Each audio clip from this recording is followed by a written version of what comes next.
You're listening to the Steeven Orr podcast, episode number 17. 5 books that you should really consider reading.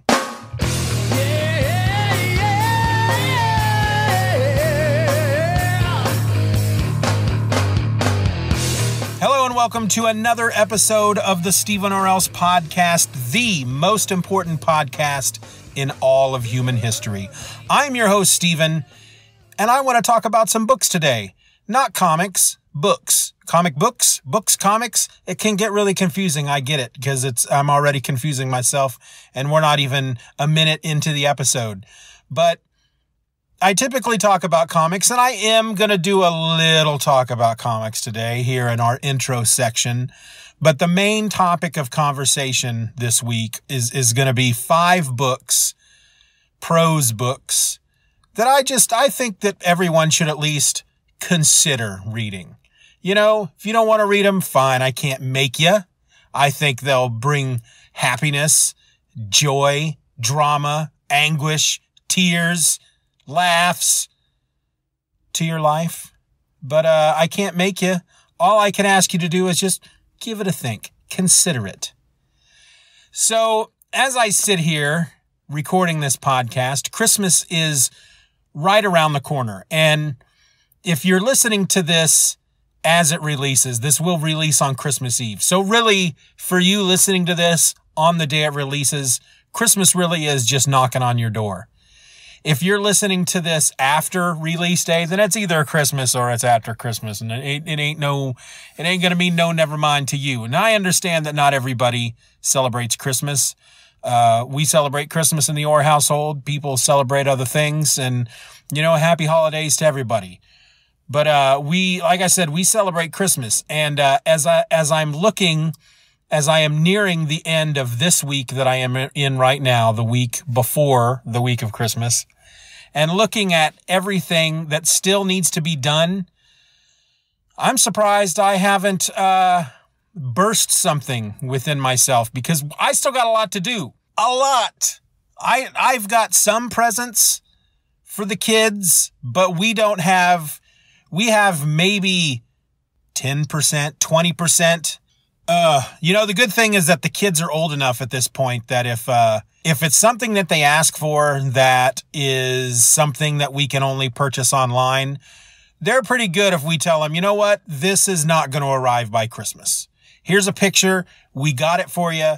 It may be a week. And they're pretty cool about that. They will have some stuff to open on Christmas Day, but they may not open everything, because I don't think everything is going to arrive. And that's just the way it's got to be. Now, couldn't have got away with that 10 years ago, right? There's no way. There's no way we could have gotten away with not having all the presents for them. So that does take a bit of the pressure off. If this was 10 years ago and I was looking at how much I still had to purchase, I probably would have burst something by now. I'd be laying somewhere, with hopefully emergency responders throwing me onto some type of wheeled bed to take me to a place to save my life. Please, if I ever drop and you're around, yes, save my life. Please. I've been rewatching Psych. It's on Prime, and I've been rewatching it. And every time I watch Psych, I've seen all of them a number of times now. So really, it's something that I watch to fall asleep to. But I really do think it would be fun to rewatch each episode with Palin. She's my daughter. For those of you who are new, I have 3 children and a stepdaughter. So 4 children. The stepdaughter is all grown. She doesn't live in the house.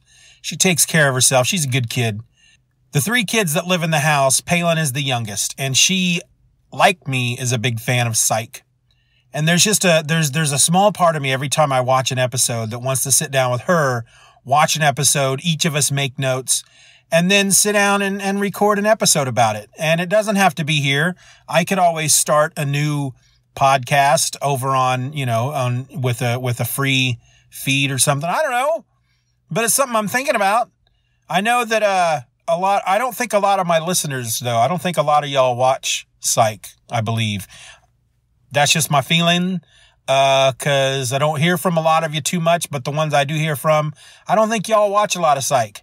So I don't even know if any of y'all would even be interested in that. It might be something that would just pull in a whole different audience. But Psych is one of my top 5 favorite TV shows, up there with shows like Supernatural. And, yeah, those are the only 2 I can think off the top of my head. Justified was really awesome. I remember really liking that. But Justified and Supernatural are not really something that Palin should watch. Probably won't ever watch. Well, she won't watch now. She's not in her. She's talked about wanting to watch Supernatural before, but I don't know if she will. She may someday. But you know what? That's not what we're talking about. So that's just been running through my head a lot lately, is I've got Psych on the brain. If you ever get a chance to watch Psych, you should watch it because it's pretty good. I don't really have comics to talk about this week because I haven't finished. I'm like reading 3 different books, and I'm not finished with any of them because I happen to choose 3 really big books to read, and I'm not getting through any of them. So I've got Iron Fist, the full, I think it's Matt Fraction, Ed Brubaker, David Aja, I don't know how you pronounce his name. He did art for a lot of it. They got a lot of folks on art, but the main was him, and it's the whole Iron Fist has to go back to Kunlun and fight in the tournament. I'm about halfway through that. That sucker's like 12, 13, 14, 107 issues, something like that. It's a big, thick book. And it is a book I picked up from the library. And again, I'm only about halfway through it. I'm really enjoying it. I really am. But man, it's just a lot to read. And then I decided a couple of weeks back that I was going to start reading the Spider-Verse from Marvel Comics. Was a big, I don't know if you can hear that airplane. There's always something in there. It's not a train, it's an airplane.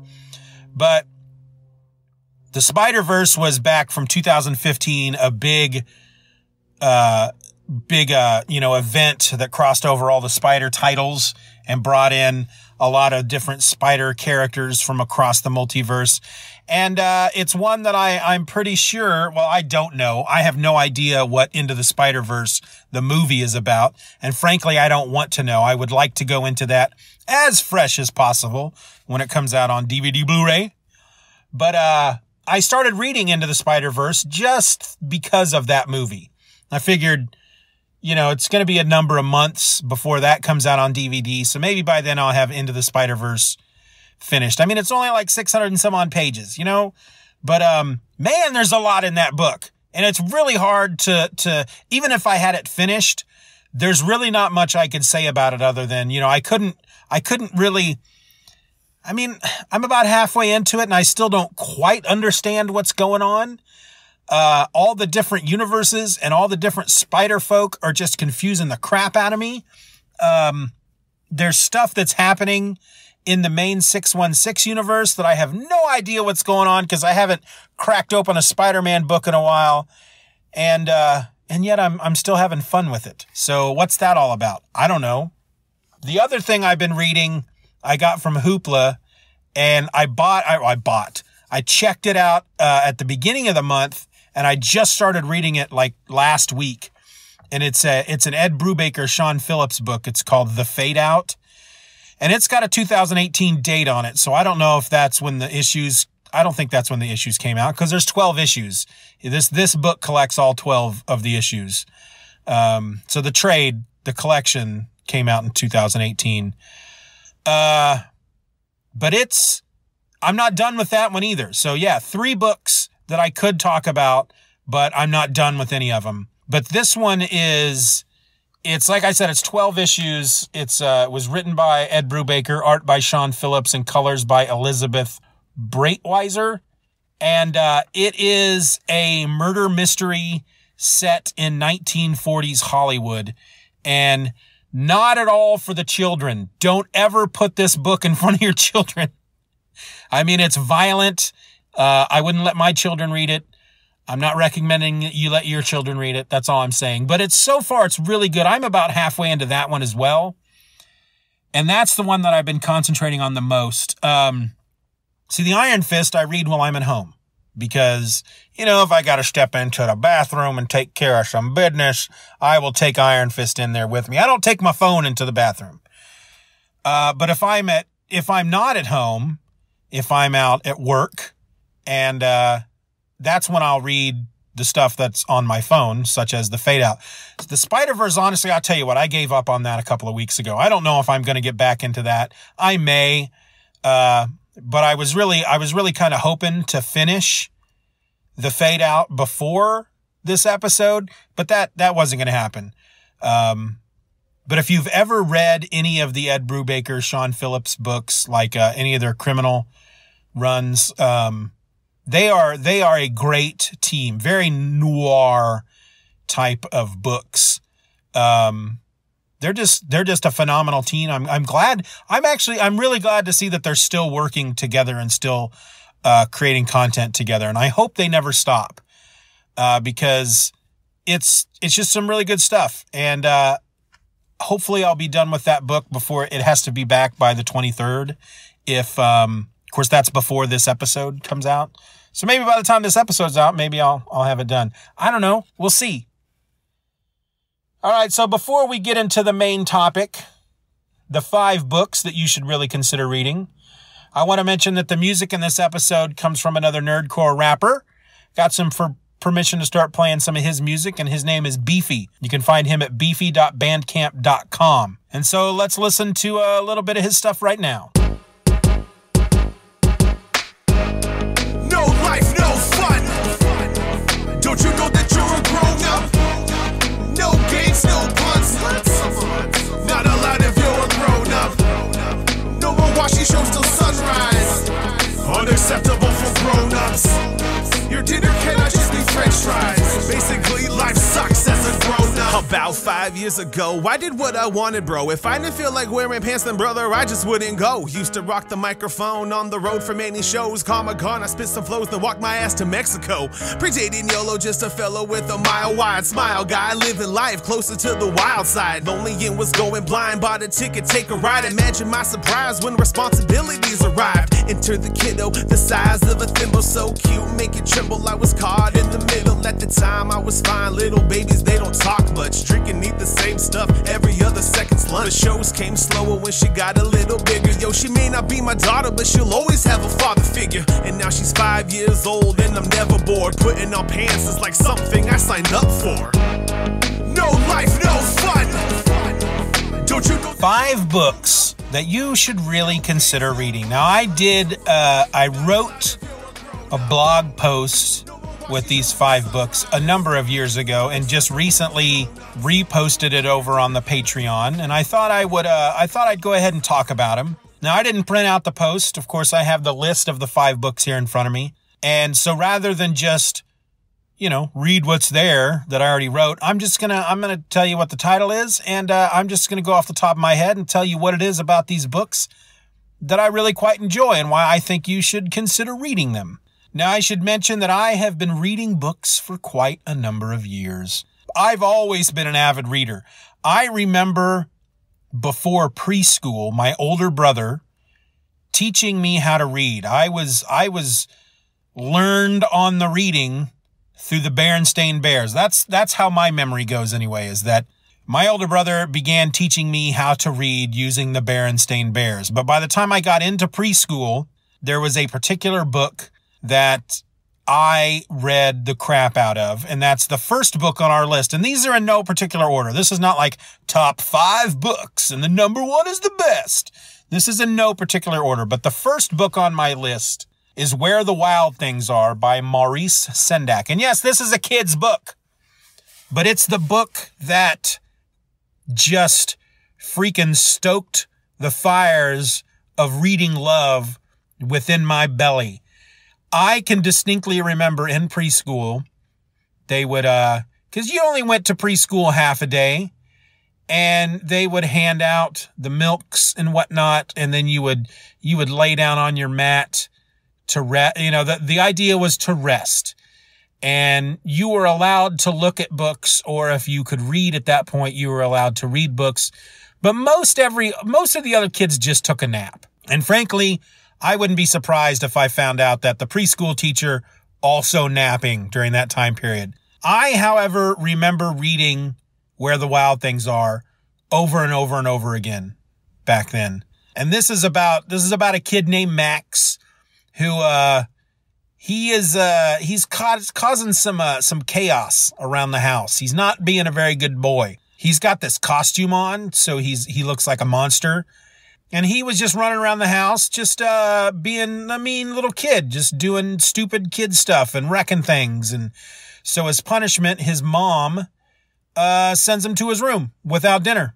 And when he goes to his room, weird things start happening. Suddenly he's able to, his wall dissolves and there's an ocean in front of him with a canoe or a boat I think it's a boat, and he gets in the boat and he ends up in this land with all these monsters, and they have, oh man, I'm trying to remember what it was called. The Wild Rumpus. Let the Wild Rumpus begin. And so this kid gets to hang out with these monsters, and they're having the Wild Rumpus, and they're just being monsters, and they're dancing and roaring and growling and just having a great old time. And the artwork in it is just phenomenal. It just kept me engrossed. And eventually, though, Max gets homesick. He ends up going back home, and spoilers, he gets his dinner. There was just something about that book as a kid. I mean, I wanted to be Max. I wanted to get on a boat and go to the land where the monsters were. I wanted to be a part of the Wild Rumpus, which is a funny sounding name. Even as a little kid, I would go Rumpus, and I thought it was funny. But if you didn't read that growing up, you should give it a read. If you've got kids and they haven't read it, they should read it too. It's a classic piece of literature. And like I said, it's the book that I just couldn't put down for a long time as a kid. That was my go-to book. And it opened me up to a world of just great books. Second book on my list is The Hitchhiker's Guide to the Galaxy. This is by Douglas Adams. May he rest in peace. I don't remember the first time I read this. I'm pretty sure I was in high school, though. It was either junior high or high school the first time I read this. And I fell in love with it right away. Actually, the first time I encountered Hitchhiker's Guide to the Galaxy, we had an old Commodore 64 computer. I was probably in grade school. I don't know if I had hit middle school by that point, but my older brother, again, the dude that taught me how to read, he's the dude that introduced me to Hitchhiker's Guide to the Galaxy and Dungeons and Dragons and comic books. So give a shout out to Big Dave. You wouldn't have this podcast if it wasn't for Big Dave. I call him David. He goes by Dave, whatever. I'm not going to sit here and argue about it. That's just the way it is. My younger brother, he goes by Mike. I call him Michael. That's just the way it is. Get off my back. Anyway, he had these two, text-based video games. If y'all remember Zork, he had that one. And it was on a big old floppy disk. You know, what is it? The 3.5 inch, the great big thin ones. And he also had this, a text-based game for Hitchhiker's Guide to the Galaxy. And I remember trying to play that game a number of times and never making it very far. So this is how the book opens up. I'm not spoiling anything here if you've never read the book. It's kind of the entire premise of the book. It's what launches our main character, Arthur, into his adventure. But Arthur wakes up, and there are bulldozers outside his house. They are going to tear his house down to make way for a bypass. And he doesn't want that to happen. He just found out that this was going to happen the night previous. And so he goes out to try to stop the bulldozers from taking his house down. And he does that by laying in front of the bulldozers. Now, having never read the book, when it got to that point in the game, which is pretty much really, this is the first part of the game. We have not gotten that far. Every time the bulldozers would start coming from the house, I would have Arthur run away. And every time Arthur ran away, the house would get destroyed. A brick would fly out of the house and it would hit Arthur in the head. And he would either, I don't think he died. It would end the game, basically. The game over at that point. No matter what, I did not think at all about, hey, you know what? I will lie down in front of this bulldozer. That's what I'll do. That did not enter my brain at all. Everything that I tried ended up with a brick hitting me in the head and game over. So that was my first introduction to The Hitchhiker's Guide to the Galaxy. When I actually sat down and read it, I got to that part and I remembered the game and I went, oh, had I known, I probably would have really enjoyed that game. But, so the whole point of the book is you've got Arthur who is trying to stop the council from destroying his house to make way for a bypass, because you got to have bypasses. They've got to be made. That's a point they make in the book. You got to have bypasses. And as he's doing this, a friend of his, Ford Prefect, comes up to take him down to the pub because something is happening. Ford Prefect, you learn very quickly, is an alien. And spoilers, he tells Arthur that they need to leave because a group of aliens called the Vogons are there to destroy the Earth to make way for a hyperspace bypass. Bypass? Is that what I said? Hyperspace bypass. And so they get off the planet by hitchhiking a ride with some aliens that I believe are the cooks on the Vogon Destructor Fleet ships. They don't like the Vogons very much, so they're very happy to pick up a couple of hitchhikers. Ford Prefect is a writer for the book, The Hitchhiker's Guide to the Galaxy, which at the time that this book was written, which was back in the 70s, I actually believe it was a radio drama first, and then he wrote the book. But the book, within the book, The Hitchhiker's Guide to the Galaxy, is basically a tablet. It's a freaking iPad is what it is. I mean, this guy, here he is in the mid to late 70s, has forecasted that there will be iPads in the future, and or designed by aliens anyway. That's what the Hitchhiker's Guide to the Galaxy book is. And so apparently, okay, so, and I say apparently a lot, I got to apologize.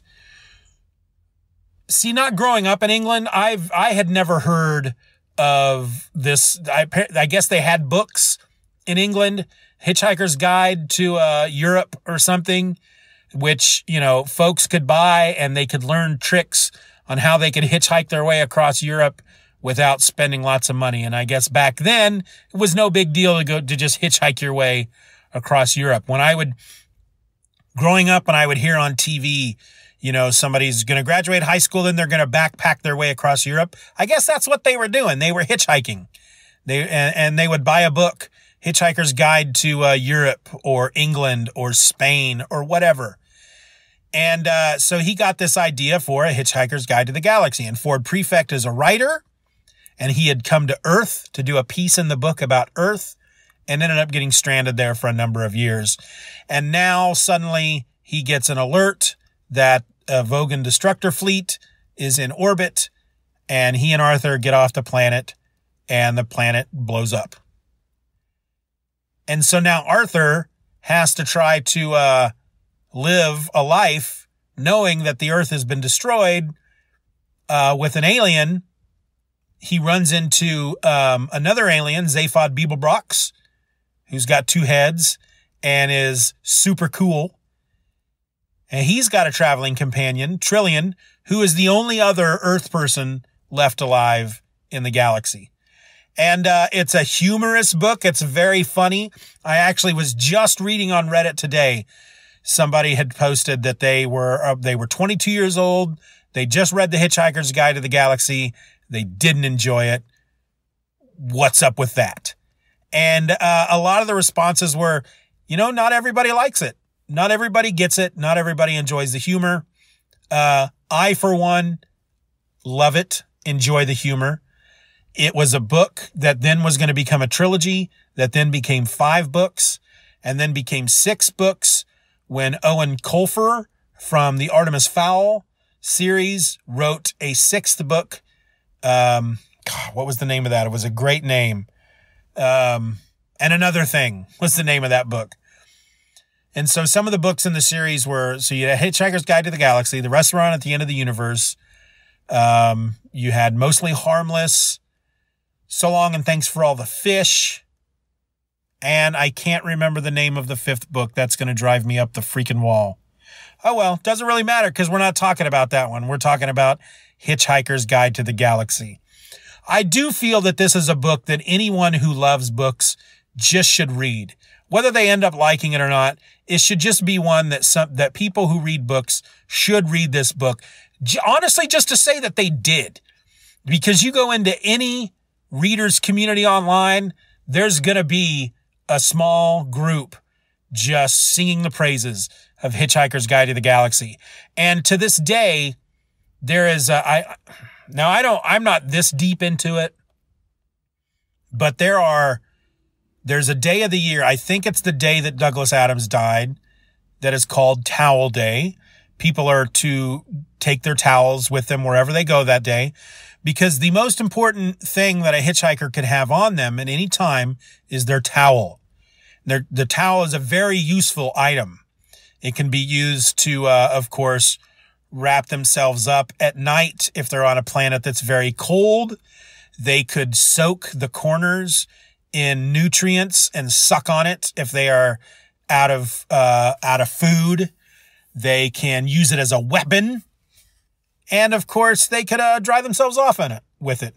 But ultimately, the entire purpose of the towel is if you're hitchhiking and someone comes to pick you up, they see that you have a towel and just automatically assume, well, if this guy's got a towel, then obviously they've got it going on. They know what they need. You know, they have everything else they need. They're a very well put together person. Otherwise, why would they have a towel? And so that way, when you then start asking this person, do you have, a couple of bucks for some food or a sewing kit or a new pair of, just anything that you might need to help further your journey through the galaxy, people will be willing at that point to give you that stuff because they just assume at that point that you had it all along. You obviously are a very smart person. You have a towel with you. So all this other stuff that you need, you must have lost along the way or it had been stolen from you and so forth. And so they are then happy to provide that for you, the hitchhiker.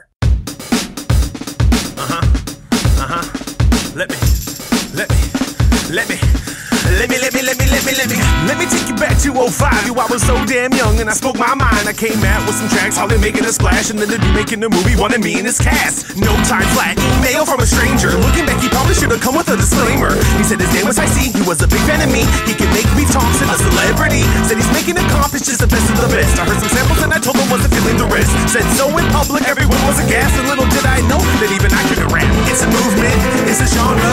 Repeat and repeat like a mantra. Went from $5 mics in our basement to all over the world, rocking mad stages. We saw legends come, we saw newbies go. Never would I guess how much this thing would grow. With the way it started, yo, I don't see how. But that was Nerdcore then, and this is Nerdcore now. And immediately, the next book on my list is Lonesome Dove by Larry McMurtry. And this is a Western. So we've gone from children's book to humor, sci-fi humor, and now Western. And this is ultimately a book about a cattle drive. And I'll tell you what, my first introduction to this book was actually the movie, the TV, 3-part miniseries on TV with Robert Duvall and Tommy Lee Jones.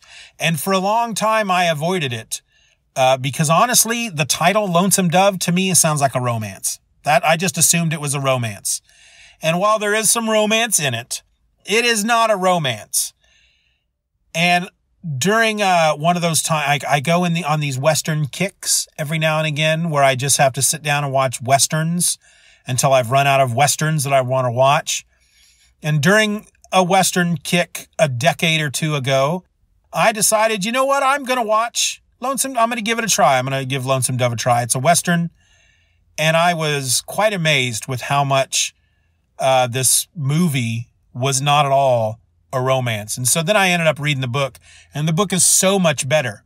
So you've got these two ex-Texas Rangers, Woodrow F. Call, he was played by Tommy Lee Jones in the movie, and Augustus McCrae, who was played by Robert Duvall in the movie.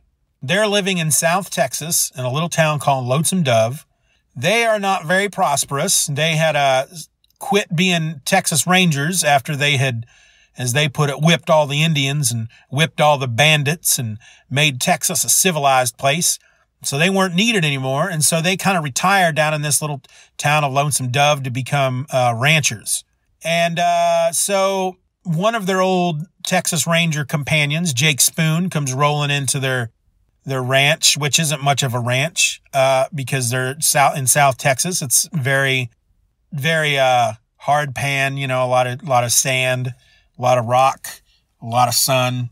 He comes riding in and he starts telling them all about Montana. He had just come back from Montana, and he'd actually, on his way back, he stopped in Arkansas, got into a little ruckus with somebody over a card game, shot at the dude with a buffalo rifle, missed him, bullet went through the wall, hit somebody out on the sidewalk.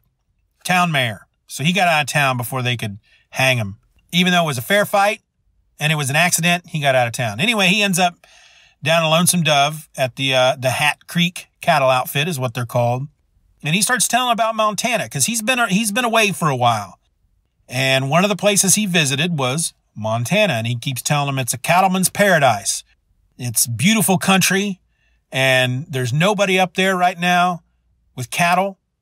And if somebody was smart enough to take a herd of cattle up north, why, heck, they could be rich men up there in Montana because it's cattleman's paradise. And Call decides, I think that's what we should do. Gus doesn't want to. Here's the difference between Gus and Call. Call does all the work. He is the serious one.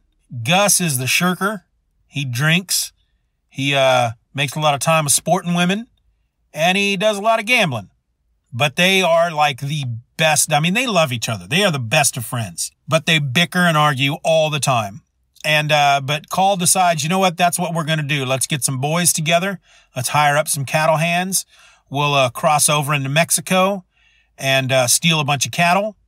Because that's apparently what happens a lot. They go to, there was a Mexican bandit who would come up to Texas, Pedro Flores, and he would steal horses and cattle from them.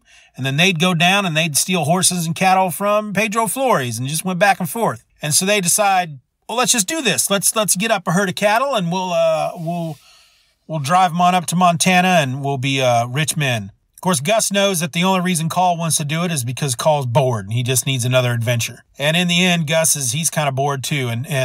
But the main reason Gus wants to go is because he knows that on the way, they'll go through Nebraska. And in Nebraska is Clara Allen. Clara Allen was the love of Gus's life, and she lived in San Antonio when they were Rangers, and he spent a lot of time courting her, wanting to marry her. She ended up choosing another guy, and they went to Nebraska to be horse traders. And so the whole reason he wants to go is he wants to go through Nebraska and check in on Claire. So they go, they steal their cattle. They spend a number of nights going into Mexico, stealing a bunch of cattle and horses, and then they set off. And that's really the crux of the whole story, is them driving these cattle from Texas to Montana. And then something happens in Montana that causes one of them, let's just put it that way, to go all the way back to Texas. And it's the word sprawling comes to mind. Epic. If you're a fan of the Old West at all, Larry McMurtry really knows how to tell a story, and he's got a language and a flow that he uses when he, just the way that his characters talk. I can't read one of his books and not start talking like these folks all the time until I'm no longer reading those books. And I tell you what, there are times, and maybe that's what I need to do with my Norman, Oklahoma stories, sometimes the best way for me to get into Norman, Oklahoma's head is to watch Lonesome Dove. Because there's a little bit of Gus McCrae in Norman, Oklahoma. And once I got Gus McCrae in my head, I can typically write some Norman, Oklahoma. So maybe I need to do that. Maybe I need to watch some Lonesome Dove again or read the book again. It's been a while since I've read it. But, yeah, such a good book. Very, I don't want to say detailed, but you really do. You read the book and you're there. I mean, he's really good about that. You're there. You're there when they go, they're crossing all these rivers. There's, storms that they have to deal with. There's a bandit that, at one point they have to deal with named Blue Duck that, man, it gets really, I mean, there's some real violence in this book. And, I mean, it's very real. It's very, very real. And yeah, that is definitely a book I think you all should consider reading. Obviously, or it wouldn't be one of these books I'm talking about. The next book. Okay. So we've gone children's book, sci-fi humor, Western. What's next? Fantasy, The Hobbit by J.R.R. Tolkien. With a lot of this stuff, it's like my first introduction to Hitchhiker's Guide to the Galaxy was a video game. My first introduction to Lonesome Dove was a movie. And my first introduction to The Hobbit, also a movie. The animated feature, I think it was Rankin and Bass back in the 70s, late 70s maybe. Man, I would watch that anytime it was on TV. And when we could start renting videos, and we had a VCR, could start renting videos, I was always trying to get my parents to rent it because that was around the time when that movie came out. I was starting to get into Dungeons and Dragons because my brother was really into it. So I was really into the whole swords and sorcery and fantasy and dragons and warriors and dwarves and elves and all that crap, man. I was just all into it. And I spent a lot of my youth up into my mid 20s reading nothing but fantasy novels. And we probably will do an episode with, my top, or, the 5 maybe fantasy novels or 5 fantasy series that I think everyone should read. Cause I could talk about some fantasy books. Anyway, The Hobbit, I was still in grade school though when I first read The Hobbit. And The Hobbit was written originally for children, but it's not a children's book in the same way that Harry Potter was written for children, but is not really a children's book. You know what I'm saying? It doesn't talk down to the reader. It doesn't dumb anything up for the reader to make sure that, well, we're writing for kids, so we got to make it as simple and stupid as possible because kids are simple and stupid. It knows that kids are not simple and stupid. And it's actually a very, very funny book in a lot of respects. And if you have seen the movies, the 3 movies that they made based on this one little book, and you've never read the book, then you're honestly doing yourself a disservice because the movies are nothing like the book. Because they did the Lord of the Rings movies first, they decided, well, we really need The Hobbit to tie into the Lord of the Rings. And so we're going to make The Hobbit as close to the Lord of the Rings as we can. And, the Lord of the Rings, while it is a sequel to The Hobbit, it's a lot more epic and I don't want to say grown up, but it's a lot more serious than The Hobbit was. The Hobbit was a fun adventure about this little dude who is a hobbit.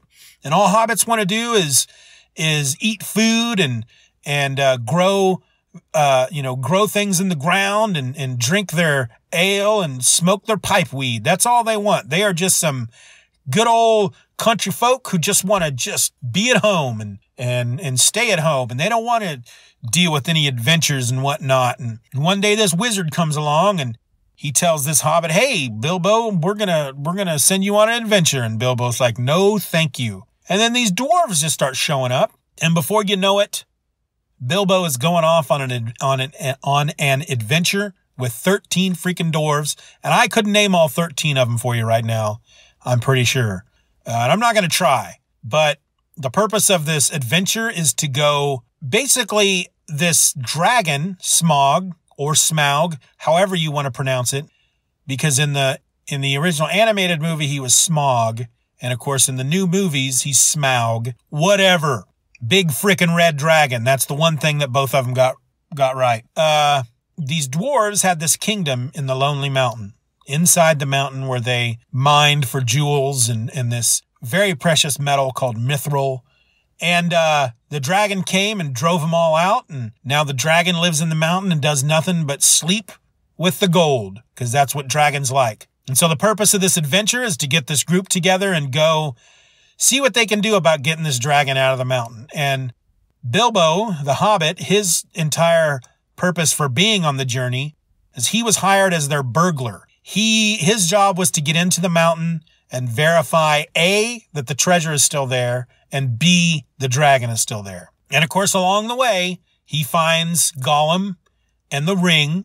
So that's how, I mean, you can say that The Lord of the Rings is a sequel to The Hobbit, but really it's the ring ultimately. That's how the ring gets into the world. That's how the ring gets to Frodo, Bilbo's nephew.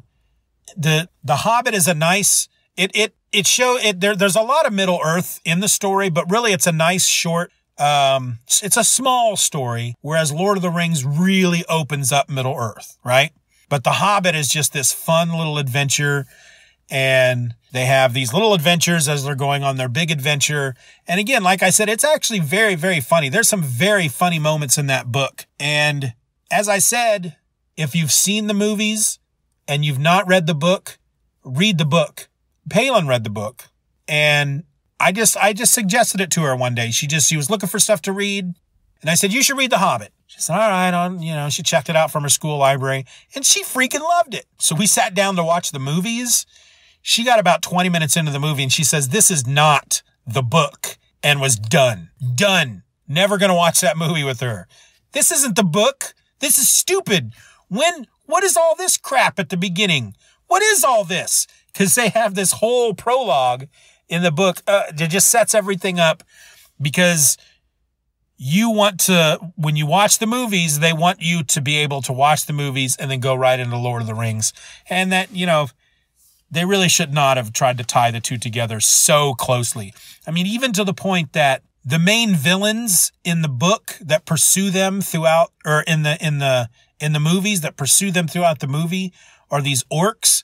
There are no orcs in the book. The orcs come in at Lord of the Rings, but of course, since the orcs were the main bad guys in Lord of the Rings, they had to be the main bad guys in the Hobbit movies. So that's what happened there. You know I dream asleep, curl up like a baby, I don't make a peep. Feel serenity, calm in the mellow, hit cloud nine when my head hits the pillow. You know I dream asleep, but work come first, rent don't come cheap. So me and a dream are an enemy. My only friend is a 5-hour energy. I guess it helps if I start breaking down my schedule. Day and night, 2 gigs, not very unusual. I heard the wealth trickles down, but the flow is slow. I love to kiss you, baby, but it's 10 and so I gotta go.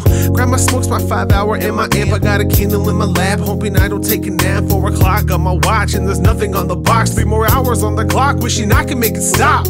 Relief stabbed it fast into my expedition. Speed off to my casa and I have a premonition of a fatty in the blanket, snoozing, dreaming of the lotto. 9 a.m. alarm is blasted and I'm crying, I don't wanna. Hero just like Nemo when I stroll into a dream. And when the kids around, it's like the only place to be obscene. Alarm sounds again, says I only have a second. 10 o'clock on the dot, at my desk I'm gonna wreck it.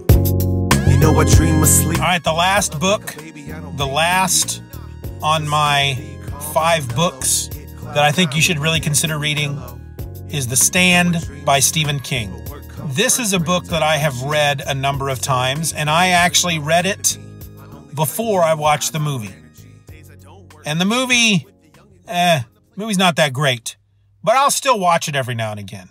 And by the movie, I mean it was like a 5-part miniseries on TV, and it had Rob Lowe in it. So, you can't go wrong there.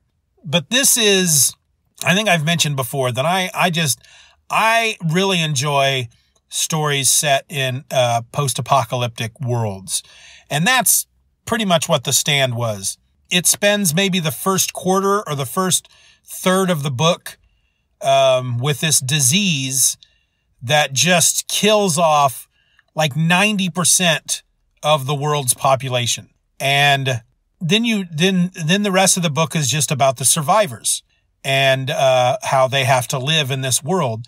And of course, being Stephen King, you know, he has to, he's got your good guys and your bad guys, and they're represented. The bad side is the walking dude, Randall Flagg. He's getting all the survivors together that have the potential to be evil. And then there's Mother Abigail in Nebraska, and she's collecting all the survivors who are good people. And they come to them. So, all right. So first of all, this is a really big book. And frankly, if you go buy the book now, you're getting Stephen King's version, because this book came out. Stephen King wrote this book when he was not who he is now. And so the original book that I read was still a big book, but it wasn't as long because it was edited. He had given the manuscript to his publisher, and they edited it just like any publisher is gonna. But eventually Stephen King got to be Stephen King, and nobody edits Stephen King. And so they re-released the Stand, the Stephen King version of The Stand, and it's much longer. And so they spend like the first 25% or so of the book introducing you to all the characters as everyone in the world is dying from this disease, this super flu, Captain Trips. And I'm going to warn you right now, if you read this book, don't read it during cold and flu season. As you're reading the book, as you're, in the beginning and you're being introduced to these characters, and they have these folks around them that are part of their life, and someone will sneeze or start coughing, and eventually you realize, oh, that's somebody who's going to die from the disease, because that's how it starts. And as you're realizing this, people around you are sneezing and coughing, and now you're worried that Captain Trips is going to kill everybody. And so once you get introduced to all the characters and everybody else in the world has died, these folks start having dreams. And some of them are dreaming about Mother Abigail, and some of them are being visited by Randall Flagg, the walking dude. And based on which one they feel more drawn to, that's where they go. And so you have a group of characters that go to Nebraska, and you have a group of characters that go to Las Vegas. And from there, it all comes down to, so at that point in America, you've got the people and I don't think they go to Colorado. They meet up, and, a group of them meet up with Mother Abigail in Nebraska, and then they all go to Colorado. And so you've got the good guys in Colorado, and you got the bad guys in Las Vegas, and Randall Flagg has this plan to eliminate the rest of the people and start the world over, I guess. And the Mother Abigail has to have, get her people together to stop it. That's really what the book is about. In essence, that's your elevator pitch, I guess you could say. But Stephen King, being who he is, there's a whole lot more to it. There's a lot, a lot of his stories are very character driven, because he is, and he'll be the first to tell you, he's what they call a seat of your pants writer. And what he does is he has an idea, and then he just sits down and he starts writing. He doesn't outline it. He doesn't know when he goes in, okay, I've outlined this book. It's going to be 37 chapters, and chapter 1 will deal with this, chapter 2 will deal with this, and here's where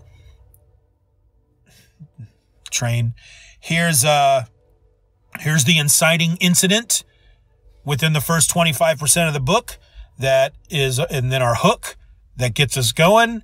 And then here's where we wrap everything up, and then we end the book. We're all leading to this one. He doesn't do any of that, apparently. He just starts writing, and where the story goes, the story goes. And the one thing I've always heard about Stephen King is, whenever you talk to someone who's read certain books, they'll be like, oh, it's such a great book. Ending sucked. The book was so good, but the ending just sucked. And that's kind of a testament to his seat of the pants writing. He gets to a point where he's like, well, I guess I got to end this. I should probably figure that out at this point.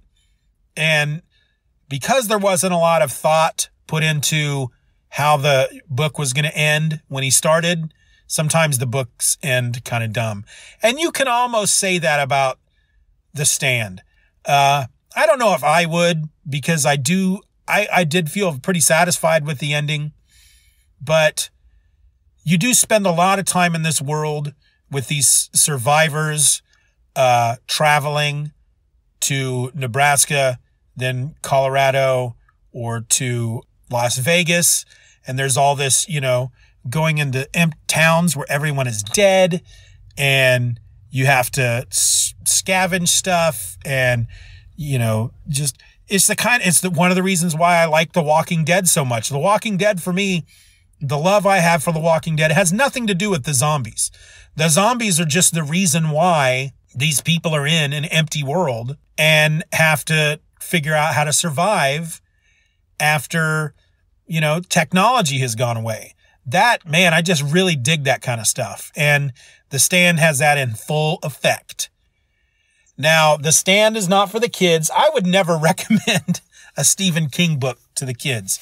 Looking at my list, obviously I would recommend Where the Wild Things Are to your children.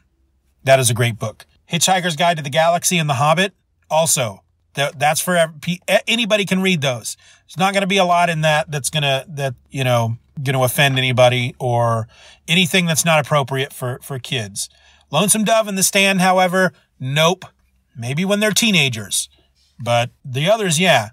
As soon as you got kids that are wanting to start reading and they are grade school level, if they're still reading the picture books, then you want to get them into Where the Wild Things Are. If they've graduated up to chapter books, then The Hobbit.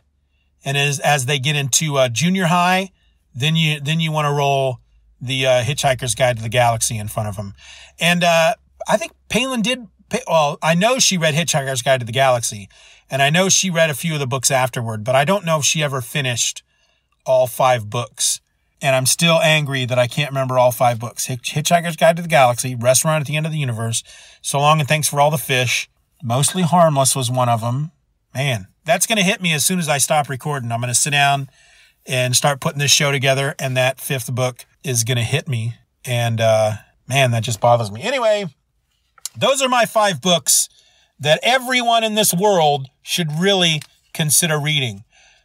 And you know what? I would like to know if you've read any of them and what you think about them. And if you're going to start reading any of them based on this podcast, man, check in with me. Let me know. Which one are you going to start reading? Have you already started reading it? Tell me as you're going along how you feel about these books as you're reading them. We could freaking start a thread over on the Patreon. You don't have to be, well, maybe you do to post on there. We could start a thread somewhere, man. We could do something. Let me know. I'll read it out on the web, on the podcast. But until then, I want to thank everybody for listening. You can email your questions and comments to stevenorelse@gmail.com, or you can leave a comment to the episode on the site. That's over at stevenorelse.com. If you feel inclined to throw a little support my way, you can do that in 2 different ways. You got 2 options to do that. You want to throw some support my way. You can become my patron over at Patreon, and for as little as $1 a month, you're not only going to feel good that the money that you are using to support me, that I am then going to take that money and use it to support my family. That's going to make you feel pretty good inside, right? When I go out and I buy a jug of milk, you could have paid for that. That could be Stacy's jug of milk, Bob's bag of potatoes. That's pretty awesome. But that's not all you're going to get. You also get instant access to my other podcast, which is called My Other Podcast. It releases twice a week, and it's exclusive to patrons only, except for the average episode I put out now and again that I just make available to everybody. But most of them are exclusive just to patrons. And you can check that out over at patreon.com/Steeven R. Orr.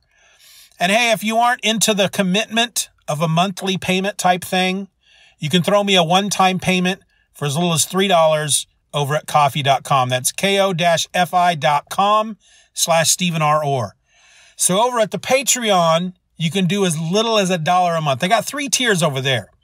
The $1 tier, the $2 tier, and the $10 pie in the sky tier. Big leap there.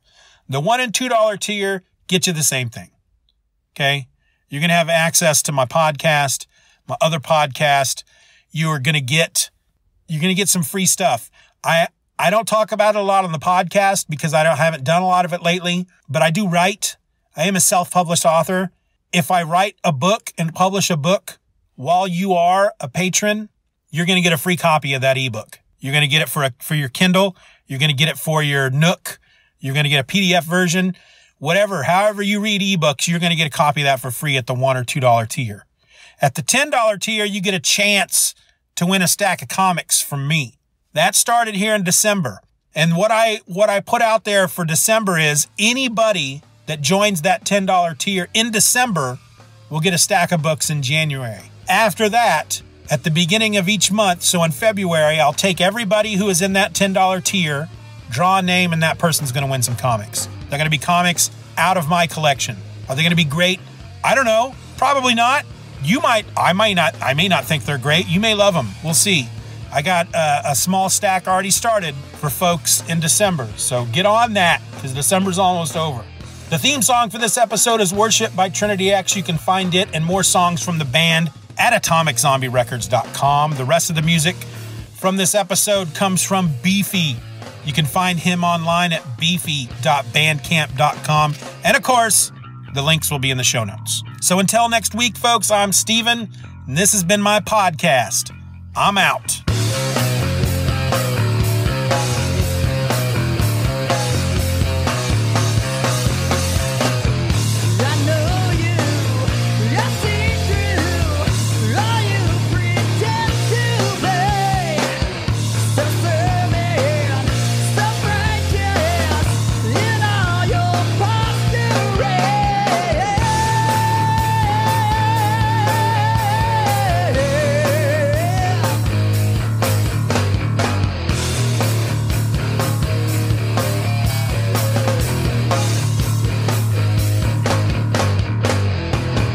Bye-bye, Daddy. Bye-bye, Daddy. Good job.